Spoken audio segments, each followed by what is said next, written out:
ప్రభాస్ కు pan India స్థాయిలో పేరు తెచ్చిన సినిమా బాహుబలి. ఈ సినిమాతో తెలుగు సినిమా ఖ్యాతి ప్రపంచానికి తెలిసింది. ఈ సినిమాను ఎస్ఎస్ రాజమౌళి చాలా గ్రాండ్ గా తెరకెక్కించారు. భారీ బడ్జెట్ తో తీసిన ఈ సినిమా 2 భాగాలుగా వచ్చింది. ఈ 2 భాగాలు కూడా బాక్స్ ఆఫీస్ దగ్గర భారీ హిట్ అయ్యాయి. ముఖ్యంగా బాహుబలి 2 అయితే రికార్డులు బద్దలు కొట్టింది. 1800 కోట్లకు పైగా కలెక్షన్లు సాధించి ఇండియాలో టాప్ సినిమాల్లో ఒకటిగా నిలిచింది. ఈ సినిమాలో చాలా మంది స్టార్ నటులున్నారు. ప్రభాస్, రానా దగ్గుపాటి, అనుష్క, తమన్నా, రమ్యకృష్ణ, సత్యరాజ్, నాజర్ లాంటి వాళ్ళు ముఖ్య పాత్రలో నటించారు. ఈ సినిమాలో ప్రభాస్, రానా పాత్రలు ఎంత ముఖ్యమో అనుష్క పాత్ర కూడా అంతే ముఖ్యం. మొదటి భాగంలో ఆమె దేవసేనగా బానిస పాత్రలో కనిపించింది. రెండో భాగంలో యువరాణిగా అద్భుతంగా నటించింది. ఇక 2 రకాల పాత్రల్లోనూ ఆమె మంచి పెర్ఫార్మెన్స్ ఇచ్చింది. అంతేకాదు కొన్ని యాక్షన్ సీన్స్ లో కూడా అనుష్క నటించింది.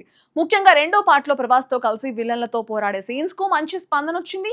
ఇక ఆసక్తికరమైన విషయం ఏంటంటే ఈ సినిమాలో ప్రభాస్, రానా అలాగే అనుష్కకు కూడా కొన్ని సీన్స్ లో డూప్ ఉపయోగించారు. ఆ డూప్ కూడా ఒక హీరోయినే అని తెలుస్తోంది.